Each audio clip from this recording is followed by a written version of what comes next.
You are born into heat and tensions. On the 6th day of Hecatombion, the first month of the Greek calendar in the year we now call 356 BCE, it is deep summer in the city of Pella, the capital of Macedon, and your cries enter a world already vibrating with ambition, blood, and fear. Your name is Alexandros. You are born in a stone palace, small by the standards of the Persian kings far to the east, but full of sharp minds and sharper swords. Your mother, Olympias, lies soaked in sweat and ritual incense. She is not merely a queen consort. She is a storm wrapped in flesh, born of the Molossians, a proud and ancient tribe from Epirus. She traces her blood back to Neoptolemus, the son of Achilles. To you, she will pass this belief like milk from her breasts, that you are not a child of mortals, but of gods. From your first days, your mother holds you close with fierce possession. She tells you stories Achilles at Troy, Heracles atop Mount Olympus, serpents that whispered prophecies into her dreams. Some say she placed a snake beside you in the cradle, that she burned incense to Zeus-Ammon in secret, that she heard thunder the night you were conceived, that your father was not Philip, but Zeus himself. Your father, King Philip II, is something entirely different, not God, but a man of blood and steel.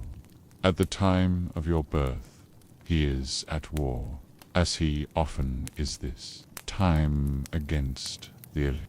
He returns shortly after to find you alive and healthy, and to hear 3 messages in the same breath: that a son has been born to him, that his horse has won at the Olympic Games, and that Parmenion, his trusted general, has defeated his enemies.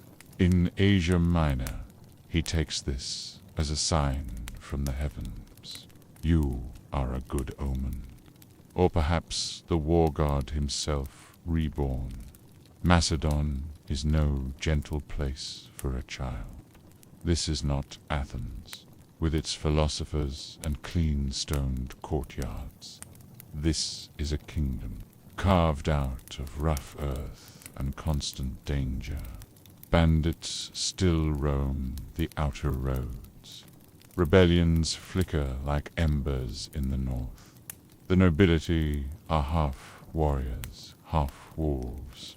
The court itself is full of feasts, drunken brawls, knife-edge alliances, and backroom assassinations.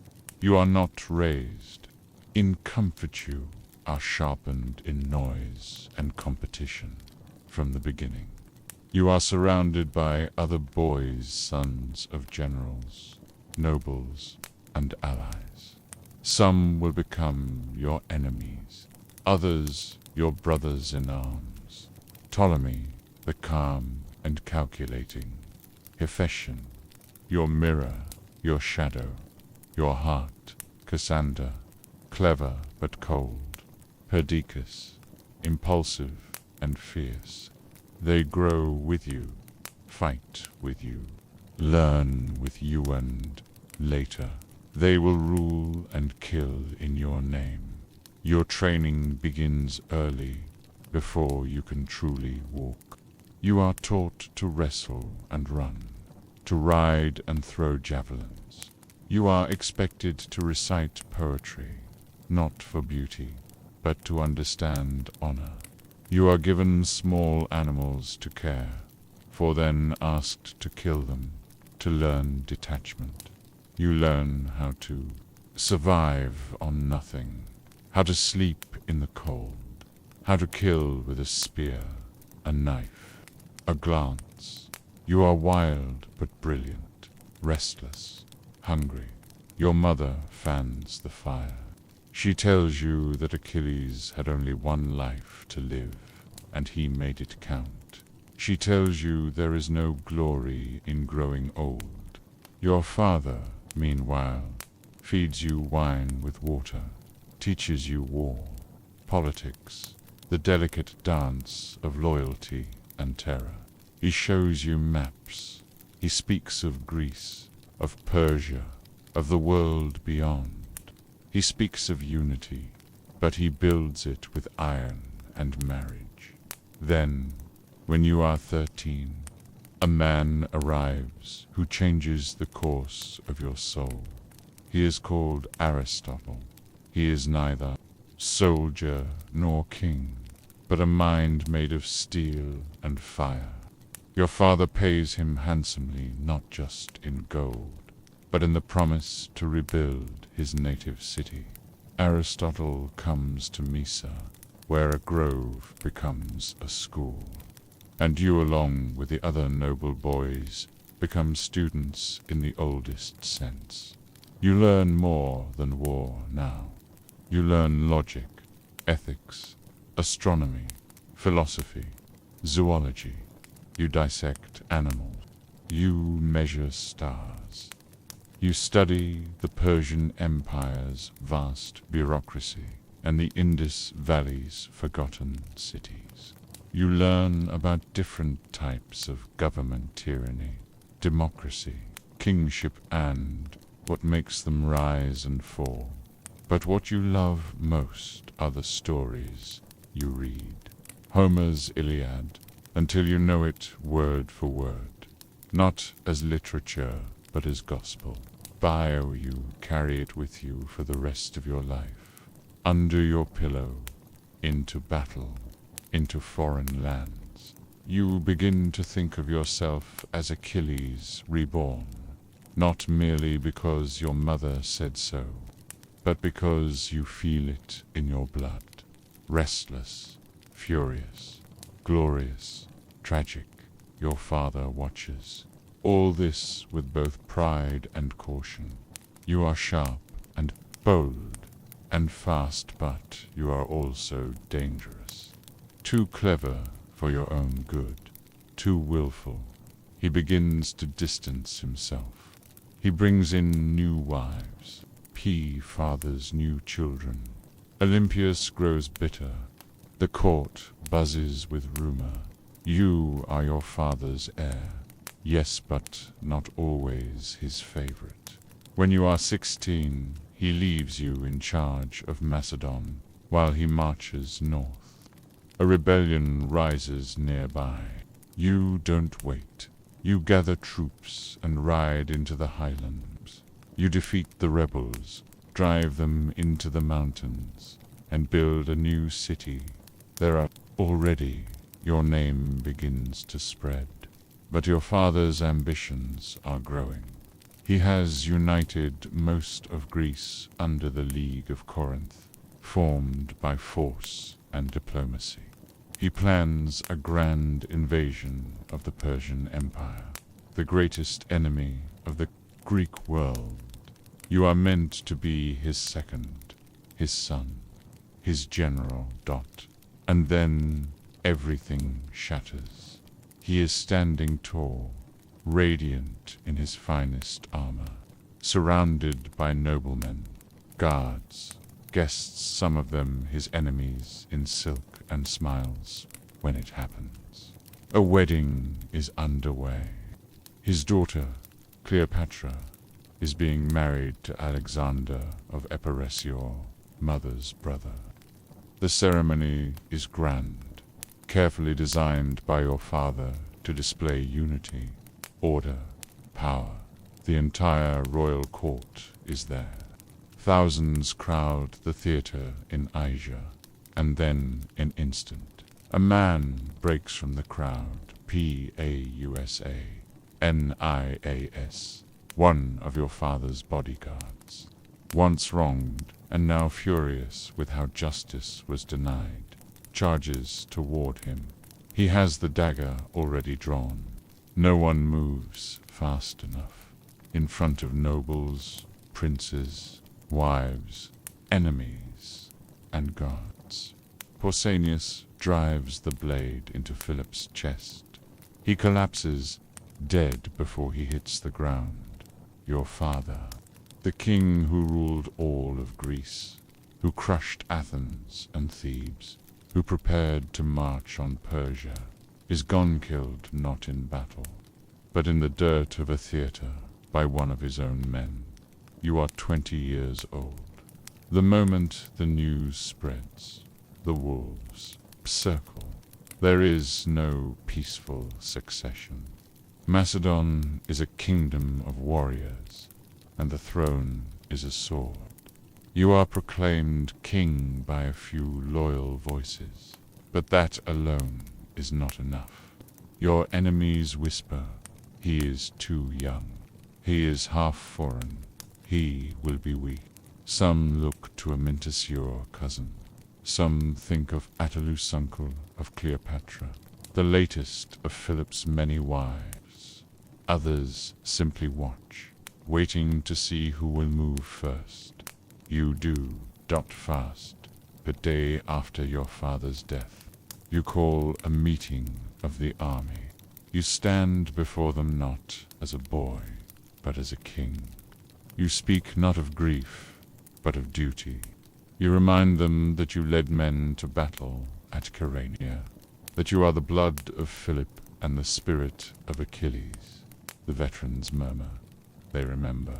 The river crossing at Granicus, the cavalry maneuvers you led, the fearless charge at Chaeronea. One by one, the captains nod. The army, the lifeblood of Macedon, backs you. Now the purges begin. Attalus, away in Asia Minor, Bear is assassinated on your orders. Amyntas, Philip's nephews, put to death. 2 princes of Lyncestis are killed. You order Cleopatra, Eurydice, and her newborn your stepmother, and half-sibling executed. Some say it was your mother who did it. Some say it was you. No one dares question it out loud. By the end of that first month, you have secured the throne. Not through ceremony, pomp, through blood. But you are not done. News spreads that the Greek cities Thebes, Athens, Corinth are moving. They think Macedon has been weakened. They think the leash Philip placed around their necks has snapped. They prepare to rise. You ride south with an army of 30,000. You go fast, so fast that they cannot believe. You're already there. Thebes had declared independence, so you destroy it completely. You surround the city and demand surrender. They refuse, believing Athens will join them. Athens hesitates. You wait 1 day, 2. No army comes.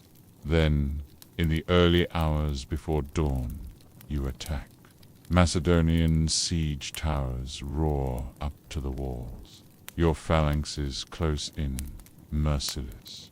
Thebes resists bitterly. They fight to the last. You do not spare them. 6,000 die in the streets. 30,000 are sold into slavery. The city once a cradle of Greek power, home of Epaminondas, birthplace of Hyrieus erased. The only thing you spare is the house of the poet Pindar. You do not do this for vengeance. You do it for fear. Athens surrenders. So do the rest. The League of Corinth reaffirms your leadership. Once again, Greece is yours. But you do not pause to savor the victory. Your eyes are already turned east. Persia, Persia, the land your father had prepared to invade. An empire stretched across half the world. A land of gold gods and centuries of power. The great king Darius III rules from Persepolis, guarded by tens of thousands of men, cities that breathe wealth and traditions older than Greece itself. But you do not hesitate. In the spring of 334 BCE, you gather your army 40,000 men, some veterans of your father's wars, some young and eager, all disciplined. Macedonian phalanxes, Thessalian cavalry, Greek allies, archers, engineers. Not a vast force, but a sharp one. You march to the Hellespont. You carry Homer with you, a copy of the Iliad, annotated by Aristotle himself. You sacrifice at Troy walk, the same shore Achilles once walked. You throw your spear into Asian soil and declare the continent yours. You are 22 years old. The Persian satraps meet you at the river Granicus. It is your first real battle as king. The Persian cavalry is on high ground, the river below deep with spring rains. Your generals beg you to wait. You do not. You lead the cavalry yourself, across the fast-flowing water, up the steep banks, into the hail of arrows. You nearly die. A Persian nobleman strikes your helmet with a battle-axe. You reel. Another comes in for the killing blowbutt. Cletus, the black, one of your oldest companions, cuts him down before the blade can fall. You rally. Your phalanx climbs the riverbank in waves. You smash the Persian line. You capture their camps, their gold, their honor. Granicus is yours. Now the cities begin to fall. Sardis opens its gates. Miletus resists you, crush it. Halicarnassus fights. Back you storm the walls. Some welcome you as a liberator, others as a new conqueror. Either way, you take control. You do not loot. You do not burn temples. You make sacrifices to local gods. Speak respectfully of Persian customs. You want to be seen not just as a Greek king, but as a ruler.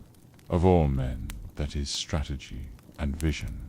But resistance still waits, and it comes at ISS. US himself marches from the east, with over 100,000 mensims, say 250,000 chariots, archers, cavalry from every corner of the empire. You are outnumbered, you are outflanked, but you have speed, bend, and you have discipline. And you have something Darius does not. You are there, in the dust, with your men. On the field, you pivot your army. You maneuver through a narrow pass. You lock the enemy into a tight space, where their numbers mean nothing. You smash through their lines, charging with your elite cavalry straight at Darius. He flees, abandoning his chariot, his banners, his family. You capture his wife, his mother, his daughters. You do not harm them. You treat them as royalty. You earn not just fear now, but awe. The world watches and begins to believe. You may not be mortal. You push onward, always onward. After Issus, your men expect you to chase Darius immediately, to ride hard into the eastern heartlands of Persia. Did Tan claim the empire? But you do something unexpected.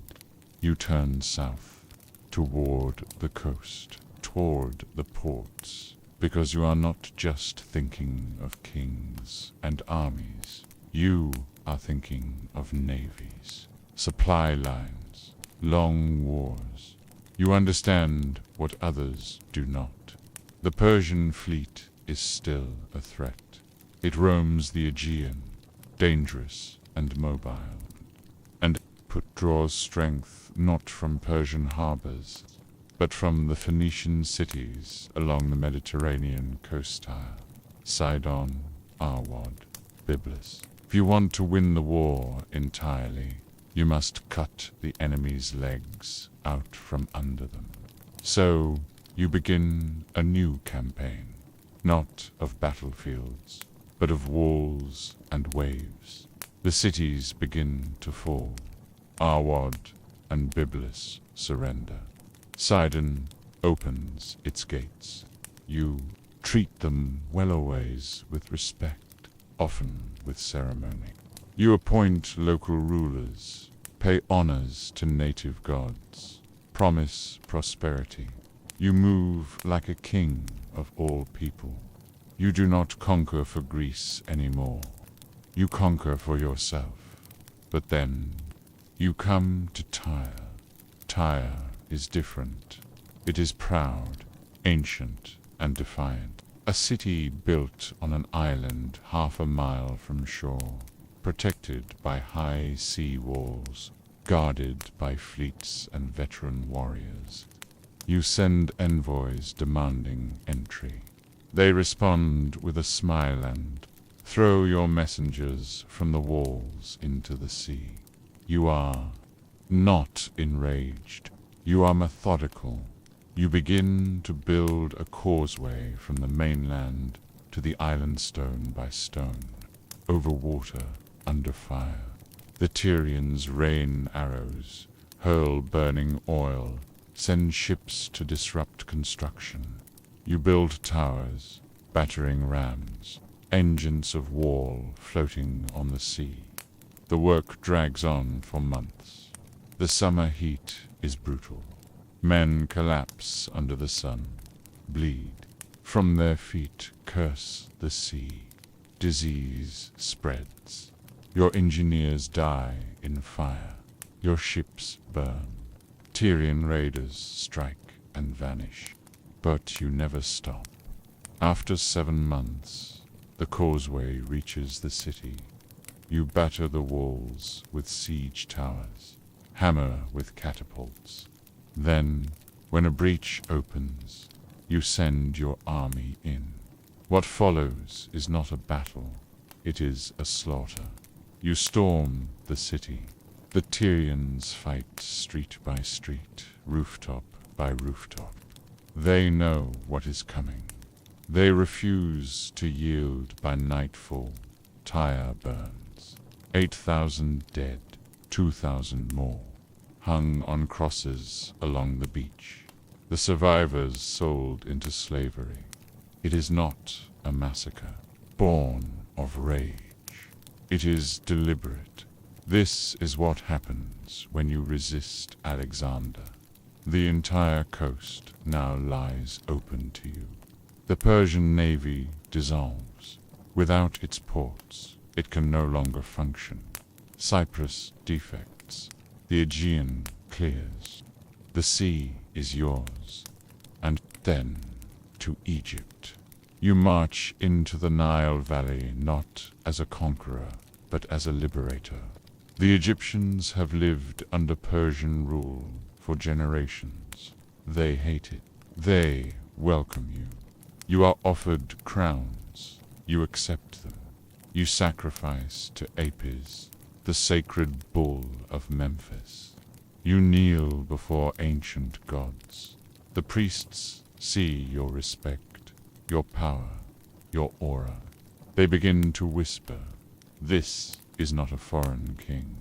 This is a pharaoh returned." In the delta, you see the mouth of the Nile, wide and gleaming. You order a city built, New Alexandria. You design its streets yourself. Broad avenues, docks for hundreds of ships, temples to every god, libraries, granaries, walls. You are building a future. But still, something pulls you deeper. into the desert. You leave the Nile and ride west with a small group of companions. Pick across the sand.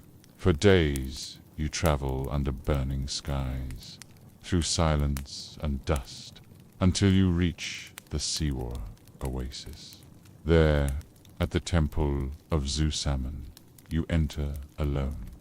No one knows exactly what is said.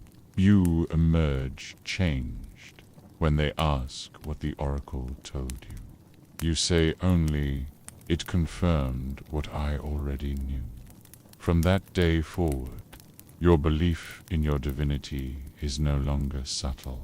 You are no longer just a king. You are a son of Zeus. You return to Egypt, but not for long. You have unfinished business. Darius still lives. Persia still breathes. And your empire is not complete. You march north again, crossing back through Phoenicia, through Syria, into Mesopotamia. The rivers swell. The plains widen. The air feels different. Ancient Dot, you know what is coming. Darius waits for you again. This time at Gaugamela. The battlefield is wide, flat, chosen by Darius himself. He brings an army perhaps 10 times the size of yours. Elite cavalry, scythed chariots, war elephants, archers, slingers, infantry from every corner of the empire. Do not fear. You study the terrain. You spend days drilling your men, practicing formations, simulating cavalry maneuvers, sharpening the edges of the phalanx, preparing your companions for the moment when your sword must cut through the heart of the world. The night before the battle. You sleep, Dodgeris does not. At dawn, your men form up in the dust. You stretch your lines thin to avoid encirclement. You shift your cavalry to the right, lure the Persians outward. Their lines open just enough. You see the gap. You seize the moment. You lead your companions, your elite horsemen, straight through the opening, aiming for Darius himself. The dust is choking. The earth shakes with hooves. The chariots rush past. But you are faster. You cut through the guards, ride like lightning, and Agendarius flees, abandons his army, his gold, his honor. The Persian lines collapse. The elephants turn back. The scythed chariots get tangled in bodies. The once great army becomes a stampede of the lost. You take the field. You take Babylon. You take Susa. You enter Persepolis, the ceremonial heart of the Persian world. Its halls are filled with gold, silk, ivory, tapestries older than your own gods. You walk the halls of Xerxes, of Darius the First, of Cyrus the Great, and then, one night, drunk and fevered by victory, you order the palace to be burned. It goes up like a forest fire. Columns crack, ceilings collapse, gold melts. You watch it burn. And for the first time, your companions look at you not with admiration, but with unease. They wonder, is this a king, or something more dangerous? You watch the flames swallow Persepolis from a marble balcony, wine in your hand, your eyes hollow. The city groans under fire. Behind you, music plays flutes and drums and foreign voices. Around you, Persians dance, Macedonians drink. One of your companions, a courtesan named Tai, laughs as she tosses a torch into the palace. You had everything. You took it all. And yet, as the sky turns black with smoke, something in you shifts. Something deep, something heavy. This fire is not just revenge for Xerxes' burning of Athens. It is not justice. It is a funeral for the old world, for the dream that once drove you forward. But you do not stop. But you do not stop. You leave Persepolis and begin the hunt for Darius, the Persian king. Now disgraced and humiliated, flees deep into the east. He seeks shelter among his satraps' men, like Bessus, the governor of Bactria. But Persia is falling apart. Loyalty evaporates. Gold is hoarded. Gates are closed. Bessus and his conspirators decide Darius is no longer useful. They arrest him, bind him, stab him, throw him into the back of a wagon. Let him bleed into straw. You chase him across parched lands and narrow valleys, through scorched villages, by and ruin provinces. You ride at breakneck speed with a hand-picked cavalry, barely stopping to eat, to breathe. When you finally reach him, it is too late. He is dying in silence, alone, betrayed. You dismount, you kneel, you cradle him in your arms. He does not curse you. He does not beg. He only asks that his family be safe. You wrap his body in your cloak. You return it to Persepolis with full honors. You call him a true king. You punish his murderers. But in that moment, something inside you begins to darken. You are no longer chasing kings. You are becoming one in full. But what kind? You declare yourself the king of Asia, the Shahanshah, great king of kings. You send orders to every satrap and noble in the empire. They are to bow before you, address you as a living god. Some Macedonians obey, some hesitate, others bristle. The old Macedonian generals begin to worry. They've followed you across half the world, fought in the mud, bled on your orders. But now you sit on golden thrones. You wear Persian robes. You surround yourself with eunuchs and incense. You hold court in silence. You adopt proskynesis, the Persian custom of bowing to the floor before the king. To Persians, it is normal. To Greeks, it is blasphemy. Callisthenes, your court historian, wants your voice to the world, refuses. Bow. He speaks out gently at first, then firmly. You do not tolerate it. First, you isolate him, then arrest him, then he disappears, strangled in silence, even among your closest companions. Tension builds, Parmenio, on your father's most loyal general. The old stone of Macedon grows suspicious. His son, Philotas, is accused of conspiracy. The trial is brutal. Philotas is tortured, then executed. And though Parmenion had no part in it, you send assassins. He dies in Ecbatana, stabbed by those who once saluted him. No one is untouchable.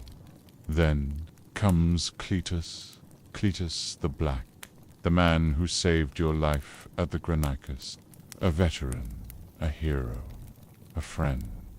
During a banquet, drunk and bitter, he insults you. He mocks your Persian customs. He reminds the room that you owe everything to Philip, that your glory is built on Macedonian blood. You snap that you seize a spear. You drive it through his heart. He collapses before you, dead. The room is silent. You stand there, breath heaving, red-faced with horror. You scream at the gods. You try to pull the spear back out, as if undoing it could undo the moment. You lock yourself away for 3 days. No food, no sleep, just grief and rage. You scream that you are cursed, that greatness has turned into poison. But you emerge again, colder, more distant, more alone. Then you march east into the unknown. You are not just mopping up remnants now. You are chasing the edges of the world. Into Sogdiana, into Bactria, into the lands where the mountains scrape the sky and the rivers run with ice. Here, the wars are not grand battles. They are ambushes, raids, assassins in the night. Tribal chieftains vanish into mountain fortresses. Your supply lines stretch thin. Men freeze. Horses collapse. You marry Roxana Hera, noblewoman from Bactria. She is beautiful, clever, and brave. Some say it is for love. Others say it is political. But her presence softens something in you, if only for a while. You try to build trust. With the locals, you adopt their dress. You invite them into your court. But rebellion flares again and again. Spitamines, a Sogdian warlord, leads a fierce resistance. He uses speed and terrain. He disappears into the hills, returns with fury. He burns your supply camps, kills your generals, wounds your pride. You send armies after him, lose them. Finally, you turn to diplomacy. You stir rival tribes against him. You offer gold for betrayal. His own allies kill him and send you his head. The East is pacified, but the cost is immense. Your army is exhausted. 5 years in Asia, thousands dead. The Macedonians whisper, "Why are we still here? What is he becoming?" You silence them with a gesture. Then you point toward India, the Indus. You tell them, "We are not finished." And once again they follow you into the edge of the map. You leave Bactria behind in 327 BCE, climbing over mountain passes and into valleys, where no Greek has ever marched, toward a land so distant and strange it might as well be the edge of the world. India, at least, the part of it you Noils, beyond the Hindu Kush, a name that will come to mean something cold, brutal, and unforgiving to your men. The mountains are enormous, black teeth that tear at the sky. The roads are barely roads, stone paths cut into cliffs, often no wider than a wagon's axle. Winds scream through the passes. Snow blinds men. Packs of wolves follow your column from the heights. Your horses slip. Your men lose fingers to frostbite. You lose more soldiers crossing these mountains than you did fighting Spitamines. But you do not turn back. You press forward into the land of the Indus, a place lush and wet and alive. The air is thick, the rains unending. The rivers are swollen, crawling with crocodiles. The trees are green giants, their roots gnarled like fists. Strange animals pass, your path striped. long-snouted, horned. People stare at you from villages built on stilts, their faces marked with colors you don't recognize. You're not in Persia anymore. Here, you meet kings who don't wear crowns, rulers of stone hill forts and river towns. One by one, they send envoys bearing tribute, hoping to avoid war. You take their gold, their elephants, their daughters, but you keep marching. You build cities, even here. Alexandria, Nicaea, names stamped onto jungle, names to outlast the trees. Then, in the summer of 326 BCE, you come to the river Hydaspes. On the far side waits a king, Porus. He is unlike any you have faced. Over 6 feet tall, fierce, proud, dark-skinned, covered in gold and armor.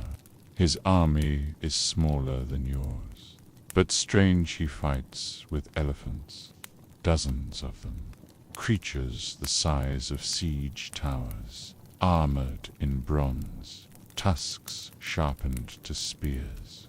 You've never faced such beasts in battle. The river is flooded. The banks are thick with mud. Crossing seems impossible, so you wait.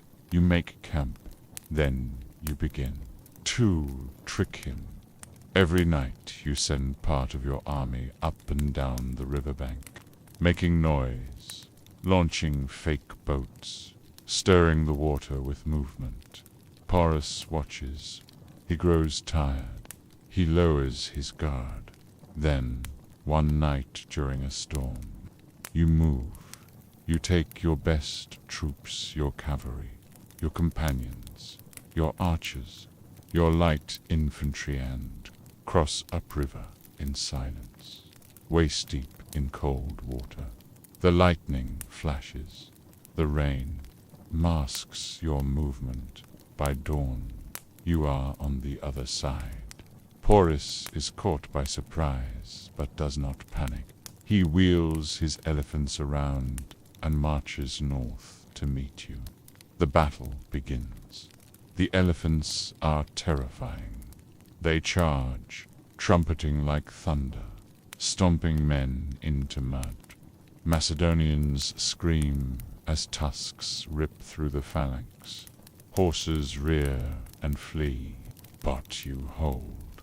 You keep your archers close. You aim for the elephants' eyes, their mouths, the mahouts riding atop them. One by one, they begin to fall or go mad. They crush their own soldiers in panic. You ride into the chaos yourself, Bucephalus, your beloved horse, the same one you tamed as a boy's, there beneath you, old now, but strong. Together you charge into the flanks. You find Porus himself. You fight through his guards. You wound him. He refuses to fall. Finally, surrounded and bleeding, he surrenders. You approach him. Ask, "How should I treat you?" He answers, "Like a king." You laugh, and you do. You give him his kingdom back. You make him your satrap. You honor his bravery. Because in Porus, you saw something familiar: pride, command, dignity.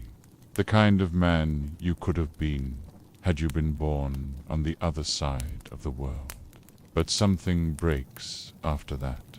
You turn your gaze further, eastward, the Ganges, toward kingdoms with names you can't yet pronounce, toward war without end. You gather your army. You speak of new campaigns, of lands richer than Persia, of glory that has no limit. And they say no. They beg you. They plead. They cry. They curse. They have marched with you. for 8 years. They have buried their brothers in deserts, in rivers, in mountain snow. They are tired. They miss the sun of Macedon, the olive trees, the sound of home. They want to return. You are silent. For days you walk among them, saying nothing. You brood, you rage inside. But finally, you climb onto a platform and speak. You look out over them, sunburnt, scarred, hollow-eyed, the men who have followed you across the world, by, and you see their truth. You let them go. The campaign east ends, but the journey west is no triumph. You do not return by the easy route. You lead them down the Indus, fighting city after city that resists your passage. You burn villages. You take thousands of captives. The war becomes cruelty. You are not liberating anymore. You are conquering because you do not know how to stop then. You make your greatest mistake. You choose to march across the Jedrosian desert, a place of death. Nothing grows there. The sun hangs in the sky like a curse. The sand burns your skin. The wind carries salt and glass. Water disappears. Camels collapse. Horses kneel in the sand and never rise. Men drink mud, then blood. You lose more soldiers here than in any battle. Your army shrinks with every step. The desert eats them, and still you walk. You refuse to ride. You suffer beside them, because you are their king, because you chose this. When you finally emerge from that hell, your clothes hang like rags. Your face is blistered, your eyes sunk, but you are still alive, and so are enough of them. You march back into Persia, not as a god, but as a man who has lost too much. In 324 BCE, you arrive in Susa. You begin to rebuild. You hold the Susa weddings, mass ceremony between your Macedonian officers and Persian noblewomen. You hope it will fuse the two worlds you rule. You marry against Terra, daughter of Darius.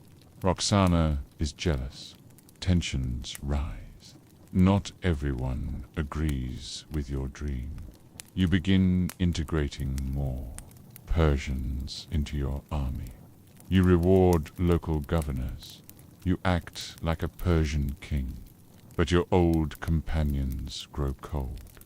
They do not understand what you are becoming. You are no longer one of them. Not entirely, if your dearest friend, your soul in another body, dies suddenly that same year. Some say it was fever. Others whisper, poison that you break. You refuse to eat. You lie next to his body for days. You cut your hair. You order shrines built for him across the empire. You demand he be worshipped as a god. Then you begin to fade. You plan one more campaign, Arabia. But you are not well. Your health declines. Your nights are fevered. Your hands tremble. In June of 323 BCE, in Babylon, you attend a banquet. You fall ill. You spend 10 days in your bed. Your generals come and go. You can no longer speak.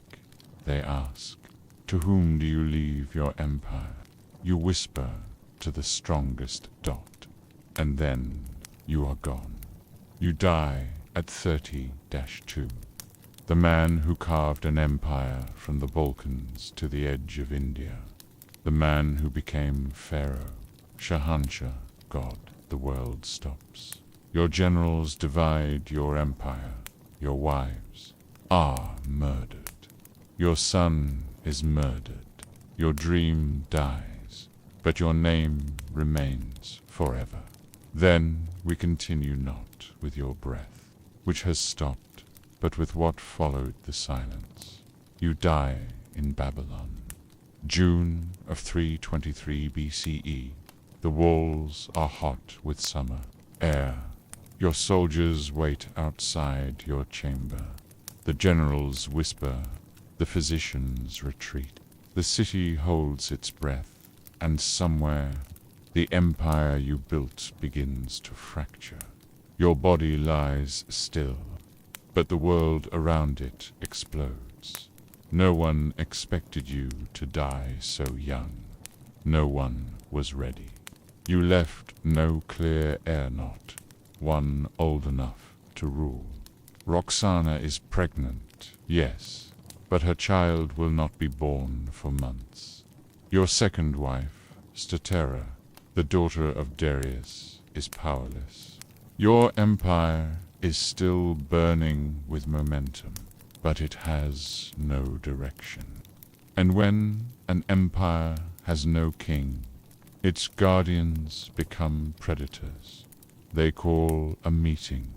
Your generals, those you called successors, those who swore loyalty at your side, begin to divide you up like treasure. Ptolemy, quiet, clever, already calculating, asks for Egypt. Seleucus, sharp and ambitious, wants Babylon. Antigonus, one eye, the iron veteran, eyes Asia Minor. Lysimachus, grim and practical, takes Thrace. Perdiccas, whom you appointed regent just before the fever took you, claims he will protect your unborn son and rule in his name. But none of them want to serve. Not really. Not anymore. You trained them too well. They all believe they are the strongest. And so begins the wars of the Diadochitha, wars of the successors. At first, there is the illusion of order. Perdiccas acts as regent, with your brother Aridaeus feeble-minded, possibly poisoned by your mother and your unborn son, who will soon be born as Alexander IV, declared co-kings. But Roxana sees the writing on the wall. She acts first. She has your other wives killed. Statera and her sister, both daughters of Darius, are strangled. Perhaps in the night, perhaps as they prayed. Their bodies disappear. No funeral, no grave. Their deaths are political, like so many others to come. Perdiccas tries to hold the empire together. He fails. You left behind no empire in the true sense, only a vast war machine bound by your name. And once your name is gone, the wheels fall off. Your generals fight one another in brutal, endless war alliances, shifting like sand, betrayals coming like wind. Fast and fatal, Perdiccas marches on Egypt to force Ptolemy into submission. He fails. He is assassinated by his own men in 321 BCE.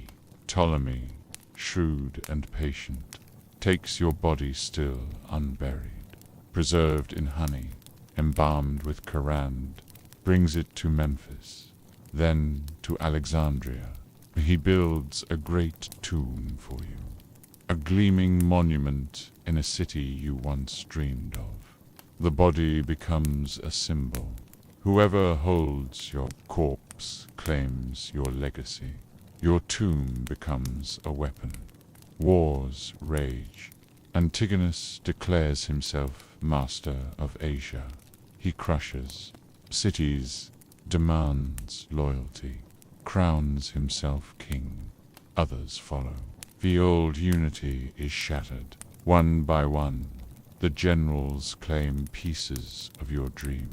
Ptolemy keeps Egypt rules as pharaoh. His dynasty lasts for 300 years. Seleucus carves out a vast empire from Syria to India. Antigonus controls Anatolia and the eastern Mediterranean.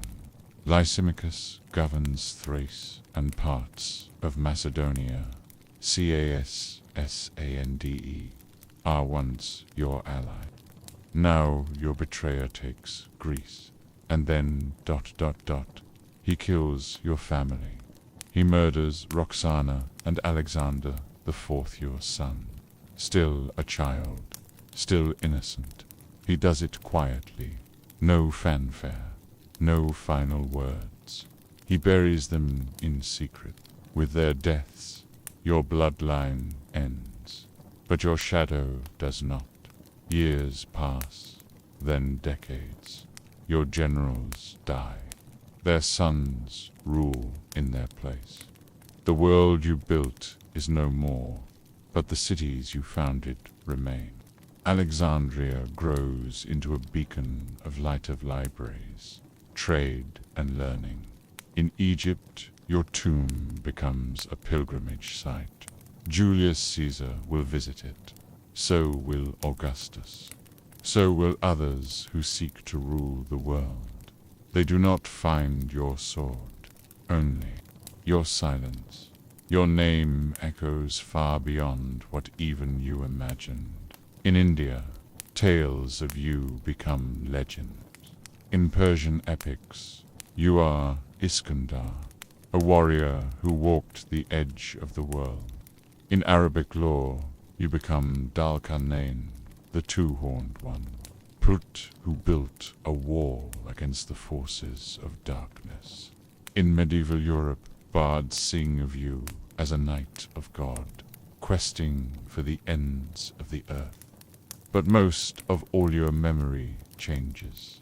You are remembered not as a king who died at 32, exhausted and alone, but as something more, a conqueror, who rode with gods, who wept because there were no more worlds to conquer, who spoke to oracles and tamed the deserts.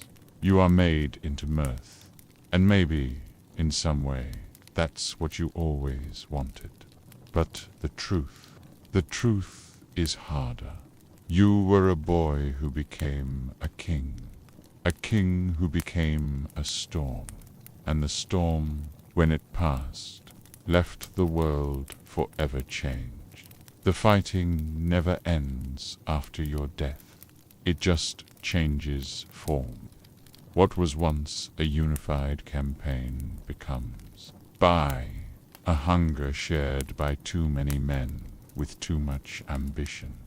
They all want a piece of what you built, not to preserve it, but to wear it, shape it into their own name. They say they fight for your son. They say they protect your blood, but the truth is none of them care. They only care about what you left behind. Your son is born in Babylon, a few months after you die. Pick his name is Alexander, like yours. His mother, Roxana, holds him close. She knows the danger already. That child is a threat to every man who wants power. He's a symbol, and symbols die quickly in this world. At first, there is a fragile agreement. The generals, your friends and rivals, divide your empire like scavengers pulling at the ribs of a lion. They each take a region, pretending to govern in your name. They pretend to honor your wishes, but none of them believe it. Every one of them waits for the others to slip. The first to move is the one you trusted, Perdiccas. You left him in charge. The regent, responsible for holding everything together until your son could rule. But even he cannot resist the pull. He tries to marry your sister to strengthen his claim. He tries to keep the empire whole by force. It doesn't work. He marches on Egypt. He drowns men in the Nile. He loses everything. His own officers turn on him. He dies the way to many of them, will-stabbed, thrown aside, forgotten. Then it gets worse.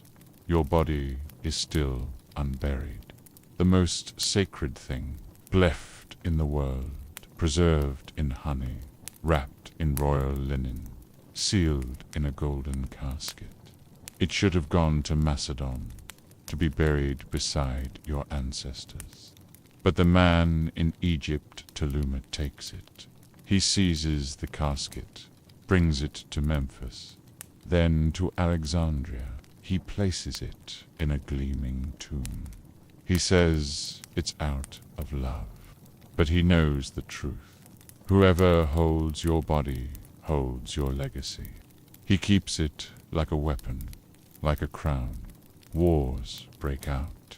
One man marches against another. Old friends meet on battlefields and kill each other with quiet hatred.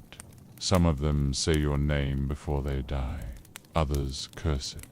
Cassander takes Macedonia. He never liked you. He never forgave how you humiliated him, how you made him feel small. Now he rules in your place, and he doesn't forget your blood. He finds Roxana and your son.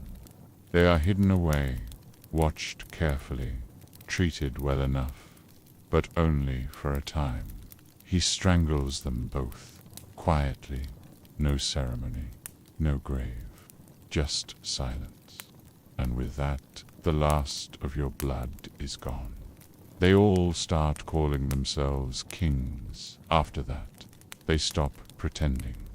Ptolemy in Egypt, Seleucus in the east, Antigonus in Asia, Lysimachus in the north, Cassander in Macedon. They all wear crowns now. Not one of them has your fire, but they rule anyway. Some die in battle, some are poisoned. Some fade into old age, clutching memories of your voice. But the world you changed doesn't forget you. The cities you founded still grow. The soldiers who once marched under your banner settle in faraway lands. They marry locals. They raise children who speak Greek and wear Persian robes. The boundaries between cultures blur. Your dream of unity, of fusion, of one world with many faces, does not survive in the palaces, but it survives in the streets. In Egypt, the city you named after yourself becomes a beacon. Traders from every corner of the earth walk its markets. Scholars copy scrolls in a library that touches the sky. Doctors dissect. Astronomers measure the stars. Poets recite Homer in courtyards built with stone dragged from a dozen lands. They say your name like a spell. In the East, your name becomes put something else. In Persia, they call you Iskandar. In India, they speak of a conqueror from the west who rode with lightning. In Arabic lands, you become a prophet king, a seeker of knowledge, a builder of walls. Your image passes from language to language, from memory to myth, but your empire, it does not last. The men who wore your armor fall. Their sons fail. Their cities fall to new conquerors. Rome rises. Parthia bites into the eastern lands. New maps are drawn, but none of them erase your path. What you did remains. You rode from Macedon to the edge of the world with a sword and a book. You burned cities and built them. You wept on the banks of the Hyphasis. not because there were no worlds left to conquer, but because no one else could see as far as you did. You were not a god. You were not just a man. You were both, and when you died, the world split open around the hole you left behind. There is no one after you who does not walk in your shadow, even long after you are gone. The land still remembers your footsteps. The roads you carved through deserts and mountains become trade routes. Your soldiers' children speak in accents no Greek has ever heard, mixing tongues and gods, lighting oil lamps at altars that bear both Athena and Ahura Mazda. In the cities you founded, Alexandria, Seleucia, Icon, new men argue over philosophy. Women teach mathematics. Astronomers map the stars above them, not in fear of omens, but in pursuit of truth. You never ruled in peace, but peace begins to grow where your wars ended. Your name is carved into coins that cross half the earth, not just because you were king, but because your name has become a kind of currency itself. Power clings to it. Those who bear it, even falsely, are treated with the weight of legend. You are no longer only Alexander. You are what people mean when they say glory, ambition, fire, that the men who once stood at your side now fade. Ptolemy grows old in Egypt. He rules well, coldly, cleverly. He becomes pharaoh, builds a dynasty, and dies in his bed. His descendants rule for generations. One of them, Cleopatra, will one day hold your legacy in her hands and watch as it slips away to Rome. Your tomb remains in Alexandria, at the center of the city, a marble chamber beneath glass and gold, visited by emperors who cannot match your reach. Eventually, even your tomb disappears. Some say it was stolen. Some say it sank beneath the earth. But your memory doesn't need stone. Seleucid lives longer than most. He builds a sprawling empire in the east, stretching from Syria to the edge of India. But it is too vast, too fragile. His sons fight each other. His cities rise and fall. Still, his rule brings something: new Greek cities in foreign lands, foreign gods welcomed in Greek temples. The East and West do not become one, but they begin to look at each other differently. The Seleucid Empire shrinks and fractures, but the echoes remain. Antigonus dies in battle, sword in hand, face to the dust. His body is burned, his bones scattered. His son, Demetrius, continues the fight, then is captured, then dies in a cell far from the lands he tried to rule. For a time, their family reclaims Macedon. But Rome comes, and Rome does not share. Lysimachus wins and loses. He holds power in Thrace, then takes Macedon, then loses it all. He dies on the field, betrayed, hacked apart in mud. His empire dissolves. The moment his body hits the ground, Cassander dies slowly, eaten alive by disease. His sons fight one another like wolves. Within a few years, none of them remain. The bloodline ends in chaos. The throne passes to others.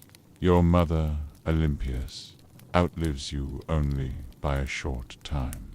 She tries to protect your son, your name, but the world is too cruel. They surround her in a fortress, deny her food, then stone, purr in the dirt. Even she cannot survive what you left behind.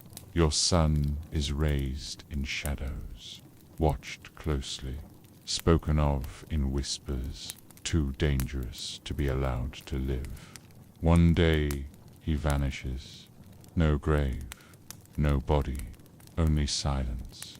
Roxana is killed. With him, your bloodline is erased from the earth, but still your idea survives. You didn't just conquer land, you shattered boundaries. You made it possible for a man from Macedon to walk into India and be greeted with respect. You made it possible for Greek to be spoken on the banks of the Nile and the Oxus alike. You did not unite the world, but you made the first cut into the stone where others would build after you. Your name becomes more than a name. It becomes a myth that refuses to die. In Persia, they write epic poems about you. In Islamic tradition, they remember you as a righteous king who traveled to the ends of the world and built a wall to hold back the forces of chaos. In medieval Europe, they imagine you fighting dragons, consulting oracles, seeking immortality. They draw you on maps, not as a man, but as a symbol. They call you the one who reached the ocean at the edge of the sky, even as centuries pass. Your life is not forgotten.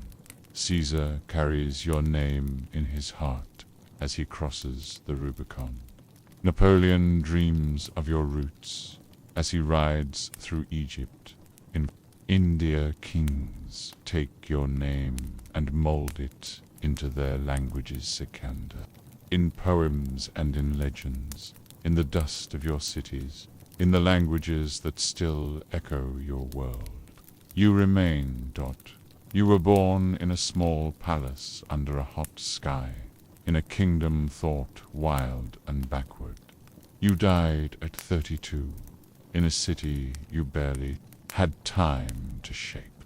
You held the known world in your hands and then left it behind. But the story never ended. You are still marching. The story ends, and if you are still here and fully awake, then you are very patient or very interested in the story. If that's the case, please leave a like and subscribe so you can hear more from me, and because they will fire me if you don't. Now, I will leave the rest of you who have fallen asleep to rest with this fire effect. Enjoy and have a nice dreams.